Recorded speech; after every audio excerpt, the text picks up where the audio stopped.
안녕하세요. 역사랑 동아시아사입니다. 이번 시간에는 근대 국민국가 수립을 위한 노력이라는 주제로 수업을 진행하려고 하는데, 여기서 국민국가라고 하면 나라 안으로는 국민들이 법에 의해 평등을 보장받고 나라 밖으로는 국가의 주권이 실현이 된 국가라는 뜻을 담고 있는데, 이러한 근대적인 국민국가를 만들기 위해서 한중일 동아시아 3국이 어떻게 노력을 했는가에 대해 보도록 하겠습니다. 이번 수업의 목차인데, 첫 번째는 일본의 자유민권운동과 이에 영향을 받아 제정이 된 대일본 제국헌법에 대해서 배워볼 것이고, 두 번째 우리나라 파트에서는 독립협회와 고종이 황제로 즉위한 대한제국에 대해서 배워본 다음에, 마지막 세 번째 중국 파트에서는 변법자강운동, 의화단운동 이후 청나라 왕조에 의해 주도적으로 실시되었던 개혁인 신정, 그리고 청나라 왕조가 타도되고 공화정이 들어서게 되는 신의 혁명을 순으로 이번 수업을 진행해 보도록 하겠습니다.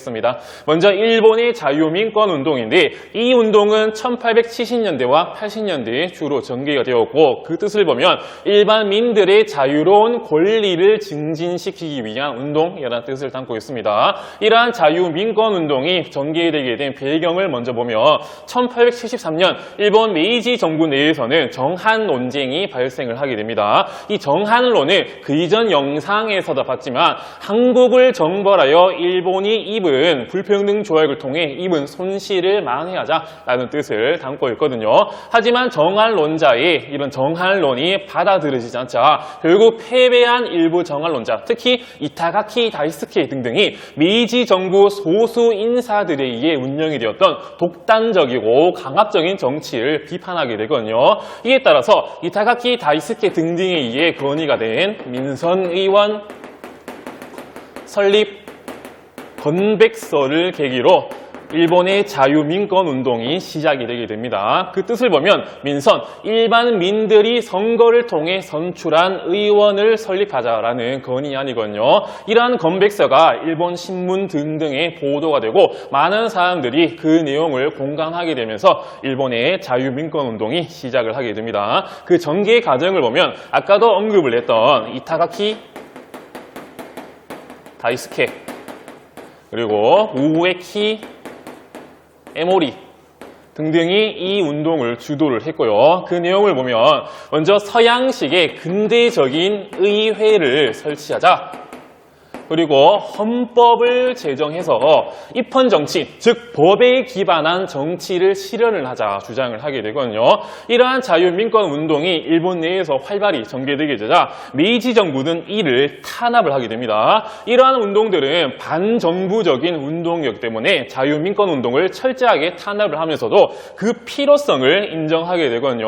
일본은 여러 근대화 과정, 그리고 이와쿠라 사절단 등등 해외에 파견된 결과 이런 서양의 근대의 문물을 충분히 인식을 하였었고, 이런 서양의 근대적인 문화를 따라가기 위해서는 의회와 헌법 제정은 반드시 필요하다는 것을 알고 있었기 때문에 이들을 탄압하면서도 조용히 헌법 제정과 의회 설립을 준비하게 됩니다. 이에 따라서 자유민권운동의 영향을 받아 제정이 된 게 1889년 대일본 제국헌법, 다른 말로 메이지 헌법이라고 하거든요.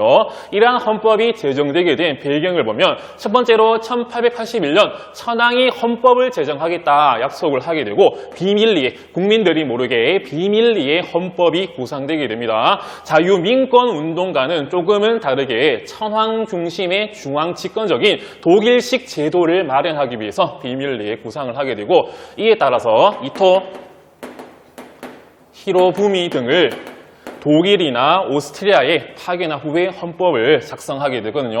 이토 히로부미는 우리나라에서는 안중근에게 저격이 돼서 죽었고, 우리나라가 일본의 식민지가 됐는데 가장 큰 원흉이다, 죽일 놈이다 라는 인식이 박혔지만, 일본 내에서는 일본 근대화와 헌법의 아버지라는 인식이 박혀져 있는 상당히 양 국가 간의 인식이 다른 아이러니한 존재이기도 합니다. 그 헌법의 내용을 보면 천황을 신성불가침한 존재로 헌법에서 규정을 해버리거든요. 천황은 만세 일기의 존재다라고 규정을 하게 되고, 또 천황에게 막강한 권한이 부여되게 됩니다. 입법, 사법, 행정권, 군 통수권, 외교권 등등이 온갖 권한이 천황에게 부여가 되는 대일본 제국 헌법이었고, 이 헌법은 천황이 일반 민들에게 하사하는 형식으로 선포가 되게 되거든요.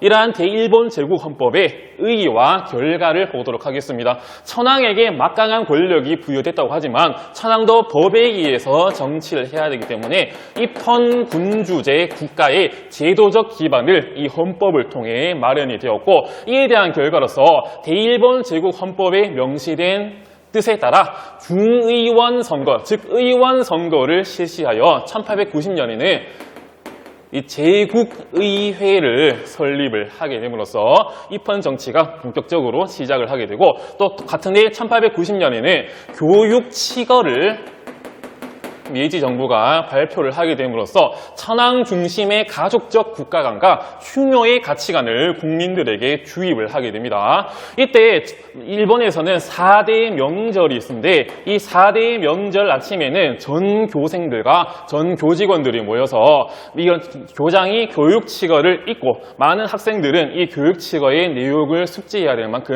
일본 사람들에게 천황에게 충성을 해야 된다라는 인식을 국민들에게 주입을 하게 되는 교육치거였고, 이 교육치거는 일본이 2차 세계대전에서 패망을 하고 난 다음에 사라지게 됩니다. 그리고 두 번째, 우리나라의 노력을 보도록 할 건데, 첫 번째는 1896년부터 98년까지 존재했었던 독립협회입니다. 이 독립협회가 설립이 된 배경을 보면 1896년 고종이 아라사 공사관, 즉 러시아 공사관으로 거처를 옮긴 아관 파천 이후 열강의 이권 침탈이 심화되게 되거든요.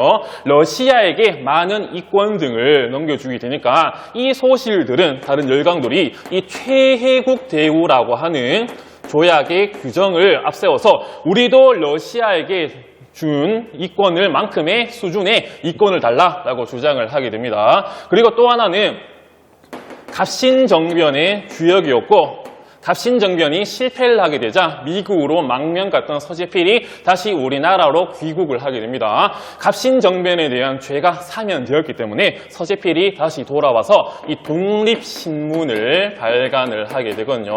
이 독립신문은 순한글체, 순한글 신문판과 또 순영문판으로서 해외 동포에도 우리나라 소식을 알리기 위해 우리나라 최초의 민간 신문이라는 의의를 갖고 있습니다. 여기서 배우고 있는 독립협회와 또 뒤에 배울 대한제국은 한국사에서도 중요하기 때문에 한국사 강의 꼭 들으시기를 바라겠습니다. 이렇게 서재필이 정부 관료와 함께 1896년 독립협회를 창립을 하게 되고 본격적인 독립협회의 활동이 전개되게 되거든요. 그 활동을 보면 첫 번째로 이 만민공동회, 많은 사람들이 모여서 함께 회의를 한 만민공동회와 관민공동회, 관료와 일반민들이 함께 모여 회의를 한 관민공동회 등을 개최를 하게 되고, 이러한 독립협회의 본격적인 활동에서는 민중계몽, 민중의 무지몽매함을 깨우쳐주고, 그리고 의회를 설립합시다, 그리고 러시아 등등 열강들에게 빼앗긴 이권을 수호합시다, 이런 운동을 전개하게 됩니다. 특히 이권 수호 운동에는 발러 운동이 특히 활발히 이루어지게 되거든요. 러시아가 저령도 조차를 요구하게 되자 이러한 것들을 반대해서 성공시킨다든지 한러은행을 폐쇄시킨다든지 여러 운동을 성공하기도 합니다. 그리고 특히 이 관민공동회에서는 국가개혁의 주요 결의안이었던 헌의 6조를 결의를 하게 되고, 또 의회 제도를 확립하기 위해 중추원 관제를 발표하게 되거든요. 이 중추원은 국가 정책에 대한 자문기구였는데, 이 중추원을 의회 제도로 발전시키겠다라고 하는 중추원 관제가 발표되게 됩니다. 이 헌의 6조와 중추원 관제는 모두 고종의 제가, 즉 승인을 받아서 설립을, 그 활동이 전개되려고 했지만 결국은 실패를 하게 되거든요. 그 실패를 하는 과정을 계속해서 보도록 하겠습니다. 결과를 보면 수세에 몰린 수구 세력의 공격을 독립협회가 받게 되거든요. 여기서 보면 민중계몽이라든지 상당히 진취적인 활동이었기 때문에 수구 세력들이 자신의 기득권을 뺏길 수 있었고, 이들이 만민공동회 등등을 하는 과정에서 이러한 보수 수구 대신들의 부정부패를 비판을 하게 되자 결국은 이들이 독립협회를 모함하게 되거든요. 독립협회가 왕정을 폐지하고 공화정을 추진한다라고 고종에게 몰래 모함을 하게 됩니다. 이 독립협회는 입헌군주제를 지향을 했었거든요. 헌법에 기반해서 군주제도를 운영하겠다 했지만 이 공화정은 왕은 없고 대통령 또는 국무총리가 국정을 운영하는 체제이기 때문에 공화정을 추진하는 것은 고종이 사라진다 이 말이기 때문에 화가 난 고종이 결국 독립협회를 강제 해산시킴으로써 독립협회는 1898년 12월쯤에 결국은 사라지게 됩니다. 이렇게 우리나라의 독립협회의 활동을 받고 다음에는 우리나라가 드디어 황제국으로 들어가게 되는 대한제국에 대해서 보도록 하겠습니다. 대한제국이 선포되게 된 배경을 먼저 보면 고종의 황궁 요구가 증가하게 되거든요. 1896년 고종이 아관 파천 이후 러시아 공사관에 거처를 하게 되자 어떻게 한나라 왕이 외국 공사의 보호를 받으면서 지낼 수 있느냐. 또 그리고 많은 이권 침탈이 심하다. 전하 돌아오십시오. 이런 요구가 증가하게 되고 또 자주 독립국가 수립의 필요성을 인식을 하게 되거든요. 고종도 자신이 러시아 공사관의 보호를 받는 것도 쪽팔리게 느꼈기 때문에 그런 쪽팔림을 조금 만회하고자 자주 독립국가의 수립을 필요성을 인식을 하게 되고 왕에서 황제로 업그레이드를 하게 됩니다. 이때 고종이 1897년 경운궁으로 황궁하고 이 광무라고 하는 연호를 제정하게 되거든요. 이 연호는 그 이전 동아시아 전 근대사에서 봤듯이 황제국만 쓸 수 있는 단력 체제였는데 드디어 고종이 황제로 오르기 위해 이 연호를 광무라고 제정을 하고 이 환구단에서 황제로 즉위하고 난 다음에 드디어 황제국가 대한제국을 1897년 선포를 하게 됩니다. 이때 이 대한제국 내에 활발한 활동들을 보면 먼저 이 광무개혁이 추진되게 되거든요. 이 광무개혁은 이 대한제국 시기, 이 광무라는 연호를 쓰고 있던 시기에 있었던 개혁이었는데 이때의 구호는 바로 이 구본신참입니다. 구본신참. 옛것에 기본으로 해서 새로운 것을 참작하겠다. 옛것을 기반으로 하지만 새로운 것도 보겠다. 이런 뜻을 가지고 있습니다. 이때의 내용을 보면 식산흥업정책, 산업을 진흥을 하고 근대적인 시설을 마련하며 또 근대 학교를 설립하는 등등 활발한 개혁이 이루어지게 되고 또 1899년에는 이 대한국 국제가 반포되게 됩니다. 이 대한국 국제는 법 형태로 반포되게 되거든요. 그 내용을 보면 모든 권력이 황제에게 집중된 이 안에는 이 용어가 명시되어 있거든요. 황제에게 집중된 이 전제군주제 또는 전제군주정제를 표방하고 있을 만큼 황제에게 모든 권력이 집중이 되었고 일반 민에 대한 조항은 없는 그런 한계점이 남기도 합니다. 우리나라의 노력까지 받고 그 다음 마지막 세 번째는 중국의 노력, 그중 첫 번째 이 신정에 대해서 보도록 하겠습니다. 이 신정은 개혁을 하기 위한 새로운 정치라는 뜻을 담고 있는데 이 신정이 실시되게 된 배경을 보면 1899년부터 1901년까지 이 의화단 운동이 활발히 움직여지게 되거든요. 이 의화단 운동은 뒤에 제국주의 침략 정책에서 배우겠지만 부청멸량을 내걸고 여러 열강들과 싸웠지만 실패하게 되고 이 이후에 청나라 왕조가 열강의 지배에 더욱더 피해를 받는 이런 결과가 나오게 되거든요. 이에 따라 청조, 특히 서태후 등들도 개혁의 필요성을 절감을 하게 됩니다. 이에 따라서 전개가 되게 되는데 이 과정 속에서는 중국 내에서 두 개의 세력으로 나누어지게 되거든요. 특히 이 신사층들이 나누어지게 되는데 먼저 혁명파가 주장하는 바로는 청나라는 더 이상 가망이 없다. 청조를 타도하고 이 공화제를 수립을 하자 주장을 하고 이 입헌파는 아직까지 청나라가 존재해야 된다. 그러므로 헌법에 기반한 입헌군주제를 추진하자라고 말을 하게 되거든요. 이때 대세는 입헌파였고 량치차오 등등이 다시 귀국을 해서 이 운동, 특히 이 신정을 전개를 하게 됩니다. 그 과정을 보면 먼저 교육을 개혁을 함으로써 신교육체제, 학교를 설립한다든지 해외로 유학생을 파견한다든지 이런 움직임이 나오게 되고 구시대적인 과거제를 폐지함과 동시에 새로운 군대인 신군을 창설하고 의회 개설을 추진을 하게 됩니다. 하지만 뒤에 신의 혁명에서 배우겠지만 조금 아이러니하게 이때 서구 근대 문물을 배운 사람들에 의해서 이런 청나라에 대한 불만과 비판이 활발히 이루어지게 되고 이때 자기들이 만든 이 신군이 결국 청나라 타도의 주요 공신으로 작용을 하게 됩니다. 이러한 신정이 전개되고 있었고 1908년에는 일본 대일본 제국 헌법의 영향을 받은 흥정 헌법 대강이 발표가 되게 됩니다. 이 흥정헌법은 황제가 작성했다 이런 뜻을 담고 있고 대강은 줄거리라는 뜻을 담고 있는데 이 흥정헌법 대강의 내용을 보기 전에 이게 왜 이렇게 활발히 이루어지는가 보면 1904년부터 1905년까지 러일 전쟁이 발생을 하게 됩니다. 이때 러시아 짜르 중심의 전제 군주정과 일본 천황 중심의 입헌 군주제가 붙은 결과 일본이 승리를 했기 때문에 이때 청나라 내부 안에서도 입헌 군주제 헌법을 제정해야 됩니다라는 분위기가 활발히 이루어지게 되고 이에 따라서 흥정 헌법 대강이 반포되게 됩니다. 그 내용을 보면 입헌 군주제를 확립하고 황제의 권리를 법으로 명문화하게 되거든요. 이에 따라서 많은 사람들, 특히 입헌파가 이 흥정 헌법 대강을 보고 실망을 하게 되거든요.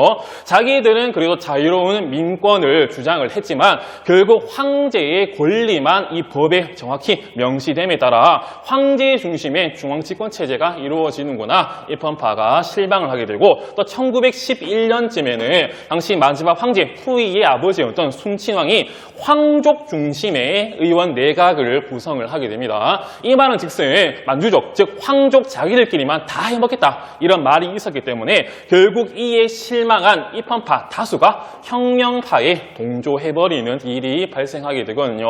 이러한 과정 속에서 결국 청나라가 타도되고 중화민국의 공화정이 들어서게 되는 신의 혁명이 발생을 하게 됩니다. 이 신의 혁명의 내용을 보도록 할게요. 이 신의 혁명이 발생하게 된 배경을 보면 먼저 청조의 신정에 대한 입헌파 신사층 등들이 실망을 하게 되고 그리고 여러 전쟁 배상금이라든지 개혁 자금이 증가하게 되자 농민들의 세금 부담이 증가됨으로써 일반 민들의 불만도 올라가게 되고 또 혁명파 등등이 청타도와 공화제를 주장하게 되고 이런 사상들이 중국 내부에서 널리 퍼지게 됩니다. 이때 순원, 우리말로 손문 등등이 일본 도쿄에서 이 중국 혁명 동맹회를 1905년에 결성을 하게 되거든요. 이 중국혁명동맹회는 줄여서 중국동맹회라고 부르기도 하니까 헷갈리지 마시길 바랄게요. 또 이렇게 활발히 혁명파의 운동이 이루어지고 있었고 그리고 직접적인 계기는 청조가 민영철도를 나라의 소유인 이 국유화하려고 하는 작업이 이루어지게 되거든요.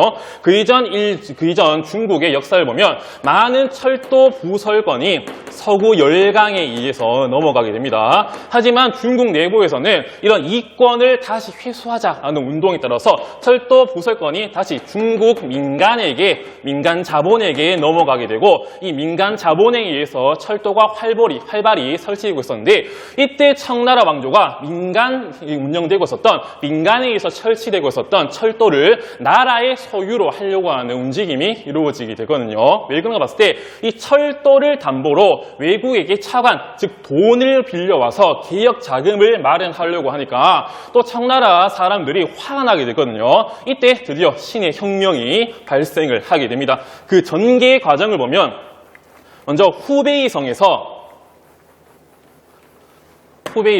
이 우창에서 혁명파의 영향을 받은 신군이 봉기를 하게 되거든요. 이런 철도 부설권에 대해 국유화하려고 하는 움직임을 반대하게 되고 결국 청나라 왕조가 만드는 이 신군에 의해서 청나라가 타도되는 아이러니가 이루어지기도 합니다. 이렇게 신군이 봉기를 하게 되자 우창에서 결국 각성이 독립을 선언을 하게 되고 이때 순원이 다시 중국으로 돌아와서 이 중화민국의 대총통으로 최고 지도자로 1912년에 이루어지게 됩니다. 하지만 이때 청나라 왕조가 혁명파를 저지하기 위해서 당시 군사 실권자였던 위안스카이에게 너 지금 당장 내려가서 이 혁명파의 중화민국을 타도해라 라고 명령을 내리게 되는데, 이때 위안스카이가 살짝 또 배신을 하게 됩니다. 그 이전 변법 자강 운동에서도 변법파를 배신했지만 여기서도 청나라 왕조를 배신을 하게 되거든요.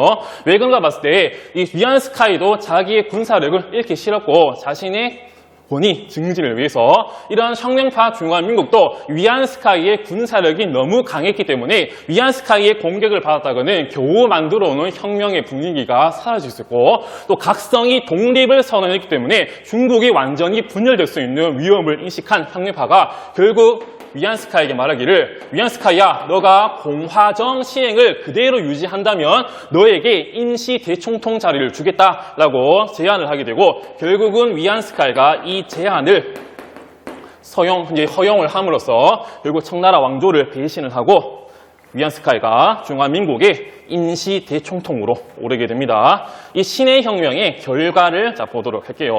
결국은 1616년 후금 누르하치에 의해서 건국이 되었던 후금 청나라 왕조가 1912년 결국 멸망을 하게 되고, 그런데 위안스카이가 또 이 중화민국을 배신하려고 합니다. 공화정을 유지하겠다 말을 했지만 다시 이 황제 제도를 부활을 시키려고 시도를 하다가 결국은 실패를 하게 되고, 결국 중국은 군벌들에 의해서 분열되게 되거든요.